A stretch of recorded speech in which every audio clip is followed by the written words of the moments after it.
Hello students, आज के हमारे लेक्चर का जो टॉपिक है वो है पुष्प, जिसे एक रूपांतरित परो भी कहा जाता है।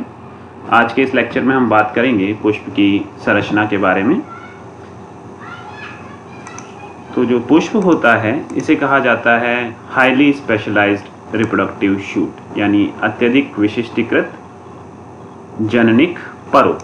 यदि इसकी तुलना की जाए कायिक परो से, जिसके ऊपर पर्ण उपस्थित होती है, तो यह होता है एक अत्यधिक विशिष्टीकृत जननिक परो। जो पुष्प के अवयव होते हैं, 4 मुख्य अवयव होते हैं पुष्प के, जो चक्रों के रूप में उपस्थित होते हैं। The components of flowers they remain present in the form of whorls. जैसे हम देख सकते हैं इस चित्र में, सबसे बाह्यतम जो चक्र होता है वह होता है बाह्यदल पुंज का, या कैलिक्स जिसे कहते हैं। फिर आपके कोरोला आता है, पेटल्स इंडिविजुअल यूनिट कहलाती है उसकी। उसके बाद में स्टैमन, और सबसे अंदर वाला चक्र होता है वह कहलाता है कार्पल। तो जो सेपल्स होते हैं ये होते हैं इंडिविजुअल यूनिट ऑफ कैलिक्स, यानी कि सेपल आपस में मिल करके क्या निर्माण कर लेते हैं, कैलिक्स, या यूं कह दें कि बाह्यदल पुंज आपस में मिल करके बाह्यदल या कैलिक्स का निर्माण करते हैं। तो जो सेपल्स हैं यह पुष्प का सबसे एक्सटीरियर यानी सबसे बाह्यतम चक्र होते हैं, और यह सामान्यतः हरे रंग के देखने को मिलते हैं। देख सकते हैं चित्र में भी जो सेपल्स हैं, सबसे बाह्यतम चक्र है पुष्प का, इस चित्र में भी देख सकते हैं। तो सबसे बाह्यतम जो रोल है वो होती है आपके सेपल्स की। उसके बाद आते हैं पेटल्स। जो पेटल्स होते हैं, अगर कंपेयर किया जाए इनका सेपल्स के साथ में, तो ये ब्राइट कलर्ड होते हैं, ग्रीन नहीं होते हैं। और इनके ब्राइट कलर का फ़ायदा ये है कि ये जो पॉलिनेटर्स होते हैं, यानी कि परागणकारी जो होते हैं, सामान्यतः जो परागण होता है वह प्रक्रिया होती है जिसके द्वारा जो पुष्प के पराग कण हैं वह पुष्प के पराग कोश से उसी प्रजाति के पुष्प की वर्तिका पर पहुँचते हैं। तो यह प्रक्रिया कहलाती है पॉलिनेशन या परागण, और इस प्रक्रिया को कराने वाले जो एजेंट्स होते हैं उन्हें कहा जाता है पॉलिनेटर्स। तो ये जो पॉलिनेटर्स होते हैं उनको अट्रैक्ट कर सकते हैं क्योंकि ये ब्राइट कलर्ड होते हैं, रंगीन होते हैं। और जो इंडिविजुअल यूनिट होती है कोरोला की, वह कहलाती है पेटल, या यूँ कह सकते हैं हम कि जो पेटल्स होते हैं ये आपस में मिल करके क्या बनाते हैं, कोरोला का निर्माण करते हैं। दलपुंज जो होते हैं वो मिल करके बनाते हैं दल को। उसके बाद जो आंतरिक चक्र होता है पेटल के अंदर उसे कहा जाता है स्टैमन्स। जो स्टैमन है वह पुष्प का मेल रिप्रोडक्टिव ऑर्गन है, नर जननांग है। जो स्टैमन है उसके 2 प्रमुख भाग होते हैं। एक होता है फिलामेंट, ये देख सकते हैं इस चित्र में। जो फिलामेंट्स होते हैं यह जो एंथर होता है, एंथर यानी कि जो फिलामेंट के ऊपर ये सैक समान संरचना होती है, इसे कहा जाता है एंथर। तो ये एंथर को वायु में प्रोजेक्ट करके रखते हैं ताकि जो पॉलिनेटर्स हैं वो आसानी से जो पराग कण हैं वहाँ तक पहुँच जाएं। जैसा कि हमने अभी बताया था कि पराग कणों का निर्माण पराग कोश में होता है। तो पराग कोश जो होते हैं ये टिप पर लगे रहते हैं पूतंतु के, फिलामेंट के, ताकि जो पॉलिनेटर्स हैं वो आराम से जो पराग कण हैं वहाँ तक पहुँच सकें। तो जो फिलामेंट्स होती हैं यह एक लंबी बेलनाकार टेंड्रिल समान संरचना होती है, जबकि जो एंथर होता है यह पूतंतु के शीर्ष पर पाए जाने वाली एक सैक समान संरचना है जिसके अंदर पराग कणों का निर्माण होता है। जो पराग कण होते हैं वह नर युग्मोद्भिद बनाते हैं, और इस नर युग्मोद्भिद में नर युग्मकों का निर्माण होता है। आगे बात करें तो सबसे आंतरिक जो चक्र होता है वह होता है कार्पल, जिसे पिस्टिल भी कहा जाता है। यह पुष्प का मादा जननांग है, फीमेल रिप्रोडक्टिव ऑर्गन है। जो कार्पल है इसके 3 प्रमुख भाग हैं। एक जो इसके बेस पर सैक समान फूली हुई संरचना पाई जाती है, इसे कहा जाता है ओवेरी। उसके ऊपर एक ट्यूब सदृश संरचना होती है जिसे कहा जाता है स्टाइल, यानी कि ओवेरी, वर्तिका, और उसके ऊपर एक फ्लैटेंड संरचना होती है इस प्रकार की प्लेट समान, जिसे कहा जाता है स्टिग्मा या वर्तिकाग्र। तो वर्तिकाग्र, वर्तिका और ओवेरी ये तीनों मिल करके बनाते हैं कार्पल या पिस्टल को।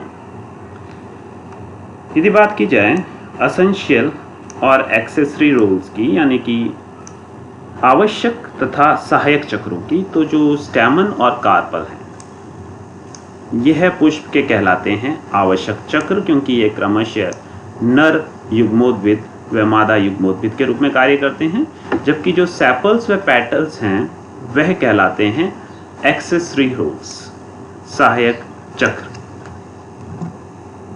बात करें पुष्प की समिति के बारे में, तो जो जाइगोमॉर्फिक पुष्प होते हैं, या जिसे अपन कह सकते हैं एक व्यास समित पुष्प, जिसे हम पुष्प सूत्र में कुछ इस प्रकार से प्रदर्शित करते हैं। इन पुष्पों को सामान्यतः केवल एक ही प्लेन से दो बराबर भागों में बांटा जा सकता है, यानी एक ही तल से यदि इनको दो बराबर भागों में बांट सकते हैं तो ऐसे पुष्प कहलाते हैं आपके जाइगोमॉर्फिक या एक व्यास सममित। जबकि वह पुष्प जिनको तीन या अधिक तलों से दो बराबर भागों में बांटा जा सकता है, देख सकते हैं अपन, तो ऐसे जो पुष्प होते हैं वह कहलाते हैं आपके एक्टिनोमॉर्फिक या त्रिज्या समित, और इसे पुष्प सूत्र में कुछ इस प्रकार से प्रदर्शित किया जाता है। आगे बात करें परफेक्ट और इम्परफेक्ट फ्लावर की, तो पुष्प के अंदर सीड प्रोडक्शन के लिए, यानी बीज निर्माण के लिए जो आवश्यक चक्र हैं वह हैं स्टैमन और कार्पल। यदि पुष्प के अंदर ये दोनों स्टैमन और कार्पल, यानी कि नर तथा मादा जननांग दोनों उपस्थित हैं, तो ऐसा पुष्प कहलाता है परफेक्ट फ्लावर, जैसे कि लिली और एप्पल हो गए। तथा पुष्प जिसके अंदर केवल दोनों में से एक ही, only one of the reproductive part, या स्टैमन या कार्पल उपस्थित हैं हो, ऐसे पुष्प कहलाते हैं इम्परफेक्ट फ्लावर, जैसे कि मेज के अंदर देखने को मिलता है। तो यदि दोनों में से एक ही रिप्रोडक्टिव पार्ट उपस्थित है पुष्प के अंदर, तो ऐसा पुष्प कहलाएगा इम्परफेक्ट फ्लावर। यदि दोनों उपस्थित हैं तो उसे कहेंगे परफेक्ट फ्लावर। आगे बात करें मोनोइशियस तथा डायोइशियस फ्लावर के बारे में, या प्लांट्स के बारे में, तो जो इम्परफेक्ट फ्लावर होता है, यानी कि ऐसा पुष्प जिसके अंदर या तो नर जननांग है या मादा जननांग है, इसको फर्दर दो भागों में बांटा जा सकता है, एक मोनोइशियस, दूसरा डायोइशियस। हिंदी में बात करें तो जो मोनोइशियस फ्लावर होते हैं या प्लांट होते हैं, इनमें इनको कहा जाता है आपके एक लिंगी, सॉरी द्विलिंगी। मोनोइशियस को कहेंगे अपन द्विलिंगी, तथा डायोइशियस को कहा जाएगा आपके एक लिंगी प्लांट, यानी ऐसा प्लांट जिसके अंदर मेल तथा फीमेल जो फ्लावर है वो एक ही प्लांट पे उपस्थित हो, यानी नर पुष्प तथा मादा पुष्प एक ही प्लांट पर उपस्थित है, तो उसे कहा जाएगा मोनोइशियस या द्विलिंगी। और यदि मेल और फीमेल पार्ट एक ही पुष्प के अंदर उपस्थित है तो उसे कहा जाएगा उभयलिंगी या हर्माफ्रोडाइट फ्लावर। तो यहाँ जो कंडीशन है ये कहलाएगी आपके द्विलिंगी, जिसके अंदर नर तथा मादा जो पुष्प हैं वो एक ही प्लांट पे उपस्थित हैं। उदाहरण हम ले सकते हैं मेज के रूप में। मेज के अंदर दो प्रकार के फ्लावर्स होते हैं, एक को कहा जाता है आपके सिल्क और दूसरा कहलाता है टैसल। सिल्क है वो फीमेल फ्लावर है, टैसल है वो मेल फ्लावर है, और दोनों जो पुष्प होते हैं वो एक ही प्लांट पर उपस्थित होते हैं। जबकि जो डेट पाम होता है उसके अंदर कंडीशन देखने को मिलती है डायोइशियस यानी एक लिंगी, यानी कि नर पादप तथा मादा पादप दोनों अलग अलग होते हैं। आगे बात करें कंप्लीट तथा इनकम्प्लीट फ्लावर की, यानी पूर्ण तथा अपूर्ण पुष्पों के बारे में। तो ऐसा पुष्प जिसके अंदर चारों के चारों चक्र उपस्थित हों, यानी कि पेटल, सेपल, स्टैमन और कार्पल, इसे कहा जाएगा पूर्ण पुष्प। यदि इनमें से एक भी चक्र अनुपस्थित हैं तो ऐसा पुष्प कहलाएगा अपूर्ण पुष्प या इनकम्प्लीट फ्लावर। तो कंप्लीट फ्लावर के एग्जांपल देख सकते हैं, रोज हो गया, हिबिस्कस हो गया आपके। इनकम्प्लीट में आपके कॉर्न हो गया, ग्रासेस आ गई आपकी इसके अंदर। बात करते हैं जो पुष्पीय अवयव हैं, कंपोनेंट हैं, उनके आसंजन के बारे में। तो इस आधार पर अपन देख सकते हैं कि कुछ विविधताएं पाई जाती हैं पुष्पों के अंदर। पुष्प जो होते हैं वह हाइपोगाइनस प्रकार के हो सकते हैं, यानी जो जायांग धर जिसे कहा जाता है। इसके अंदर क्या होता है कि थैलेमस के ऊपर आपके जायांग जो है कार्पल वो लगा हुआ है, और जो बाकी पुष्पीय अवयव हैं जैसे कि पुमंग है, दल है, बाह्य दल हैं, ये सारे के सारे यदि जायांग के नीचे से निकले, नीचे आसंजित हो, तो इस प्रकार के पुष्प को कहा जाता है आपके हाइपोगाइनस पुष्प, या यूँ कह दें कि जिसे कहा जाता है कि ओवेरी जो है वो सुपीरियर है, या जायांग धर जो व्यवस्था है वो देखने को मिलती है। दूसरी कंडीशन है पेरीगाइनस प्रकार की या परिजायांगी जिसे कहा जाता है। यहाँ पे जो पुष्पीय अवयव हैं यह जायांग के पार्श्वों से निकलते हैं। पुष्पीय अवयव मतलब बाह्य दल हो गया, दल हो गया और पुमंग हो गया, ये तीनों के तीनों जो जायांग है उसके पार्श्व से आसंजित रहते हैं, पार्श्व में आसंजित रहते हैं, तो इसे कहा जाता है परिजायांगी। यदि पुष्पीय अवयव बाह्य दल, दल और पुमंग यह जायांग के ऊपर से ऊपर आसंजित हो तो इस अवस्था को कहा जाता है एपीगाइनस अवस्था, या यूँ कह दें कि जो ओवेरी है वो इंफीरियर अवस्था में आ जाती है, या अधो जायांगी जिसे कहा जाता है हिंदी में। आगे बात करें सेसाइल और पेडिसिलेट पुष्पों के बारे में। तो यदि जो पुष्प है वह सीधे ही तने से, स्टेम से जुड़ा हुआ है, उसके अंदर कोई भी पुष्पीय वृंत या पेडिसिल वो अनुपस्थित है, तो ऐसा पुष्प कहलाएगा सेसाइल। और यदि पुष्प वृंत के माध्यम से तने से जुड़ा हुआ है तो इस पुष्प को कहेंगे पेडिसिलेट फ्लावर। बात करते हैं एस्टिवेशन के बारे में या पुष्पदल विन्यास के बारे में। जो सेपल्स और पेटल का अरेंजमेंट होता है बड कंडीशन में उसको कहा जाता है एस्टिवेशन या पुष्पदल विन्यास। ये विभिन्न प्रकार का हो सकता है। देखते हैं इसके अंदर क्या विविधताएं पाई जाती हैं। ये वेलवेट प्रकार का हो सकता है जिसे कहा जाता है कोर स्पर्शी, और कोर स्पर्शी प्रकार के विन्यास के अंदर हम देख सकते हैं कि जो बाह्य दल या दल होते हैं, जो सेपल या पेटल हैं, ये एक दूसरे से स्पर्श करते हुए इस प्रकार से व्यवस्थित रहते हैं, तो यह व्यवस्था कहलाती है वेलवेट या कोर स्पर्शी प्रकार का पुष्पदल विन्यास। आगे देखें तो ट्विस्टेड होता है इसके अंदर। ट्विस्टेड के अंदर हम देखें तो क्या होता है कि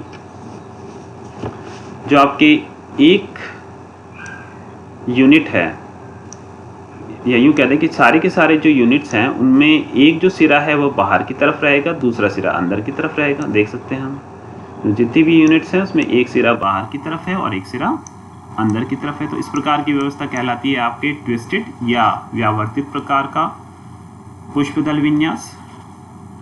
नेक्स्ट जो देखते हैं वो होता है इम्ब्रिकेट या कोरछादी प्रकार का पुष्पदल विन्यास। इसमें जो इंडिविजुअल यूनिट होती है सेपल पेटल, वो देख सकते हैं कि एक जो यूनिट है वो पूरी तरीके से अंदर होगी, एक यूनिट पूरी तरीके से बाहर होगी, और बाकी जितनी भी इकाइयां हैं वह उसका एक सिरा बाहर, एक सिरा अंदर, एक सिरा बाहर, एक सिरा अंदर, एक सिरा अंदर, एक सिरा बाहर।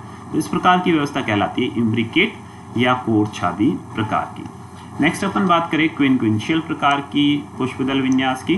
तो यहाँ पे हम देख सकते हैं कि जो दो यूनिट्स होती हैं सेपल या पेटल की, वो तो होती हैं पूरी तरीके से बाहर, और दो यूनिट्स होती हैं वह पूरी तरीके से अंदर की तरफ, और एक यूनिट जो होती है उसका एक सिरा बाहर और एक सिरा अंदर की तरफ रहता है।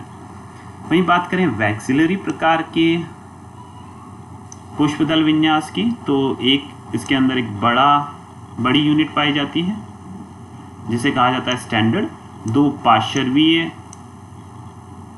सेपल्स या पेटल्स होते हैं, और जो दो छोटे सेपल्स या पेटल से सेपल पेटल की यूनिट्स होती हैं ये आपस में जुड़ी हुई रहती है, तो एक स्टैंडर्ड कहलाती है, ये कहलाती है पार्श्वी और ये कहलाती है ईव। नेक्स्ट अपन बात करें तो सेपल और पेटल के फ्यूजन्स के बारे में बात करते हैं, इनकी क्या व्यवस्था रहती है।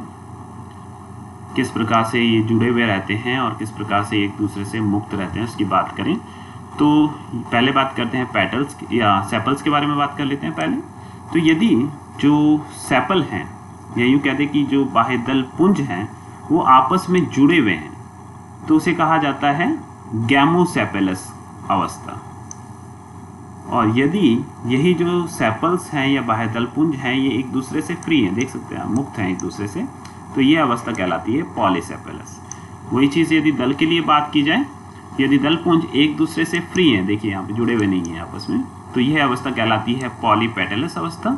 और यदि दल पुंज जो हैं वो आपस में जुड़े हुए हैं, देख सकते हैं यहाँ पे, तो ये अवस्था कहलाती है गैमोपेटलस अवस्था। धन्यवाद। अगले लेक्चर में हम बात करेंगे एंड्रोइशियम और गाइनोशियम के बारे में।